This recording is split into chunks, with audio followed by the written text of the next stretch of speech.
বিএনপির ভারপ্রাপ্ত চেয়ারম্যান এবং বিএনপির পক্ষ থেকে যুগপৎ আন্দোলনের সাথীদেরকে নিয়ে যারা আন্দোলন সংগ্রামে ছিল, একটা পর্যায়ে জাতীয় সরকার গঠনের ঘোষণা আসে।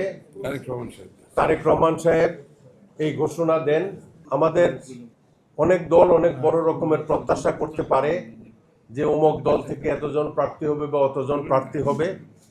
তো এই জায়গাতে স্কাইপি মিটিংয়ে জনাব তারেক রহমান সাহেবের সাথে আমার আলোচনায় আমি ওনাকে বলেছিলাম যে বিভিন্ন জায়গাতে বাংলাদেশ জাতীয়তাবাদী দলের প্রার্থী আছে এবং যুগপৎ আন্দোলনের সাথীদেরও বিভিন্ন জায়গাতে প্রার্থী আছে। যোগ্যতার মাপকাঠিতে যিনি যোগ্য হিসাবে বিবেচিত হবেন তাকেই আপনাদের সমর্থন নিয়ে নির্বাচন করার জন্য সুযোগ দিবেন এবং আমি বিশ্বাস করি সেটাই তিনি করেছেন। এবং আমাদের দল থেকে প্রথমে কয়েকটি জায়গা খালি রাখা হয়েছিল, তার পরবর্তী সময়ে আমরা যারা নির্বাচনে প্রতিদ্বন্দ্বিতা করে বিজয়ী হওয়ার সম্ভাবনা আছে এরকম কয়েকজনকেই তারা ছাড় দেওয়ার ব্যাপারে ইতিমধ্যে সিদ্ধান্ত গ্রহণ করেছেন। তো আমার যিনি সভাপতি কর্নেল অলি আহমেদ বীর বিক্রম, তার সাথে আমার আলোচনার পরে তিনি বলেন যে না, আমরা এত কম সংখ্যক ছাড় দেওয়া জায়গাতে তাদের সাথে একসাথে বসে আমরা নির্বাচনে প্রতিদ্বন্দ্বিতা করব না, একসাথে থেকে নির্বাচনে প্রতিদ্বন্দ্বিতা করব না। তো আমি তার সাথে দ্বিমত প্রকাশ করেছি যে আমরা যুগপৎ আন্দোলনে ছিলাম এবং যারা যেখানে যোগ্য প্রার্থী আছে সেই বিবেচনায় তারা আমাদেরকে ছাড় দিবে, ওইটার সাথে তার সাথে আমি একমত। কিন্তু তিনি আমার সাথে একমত পোষণ করেন নাই।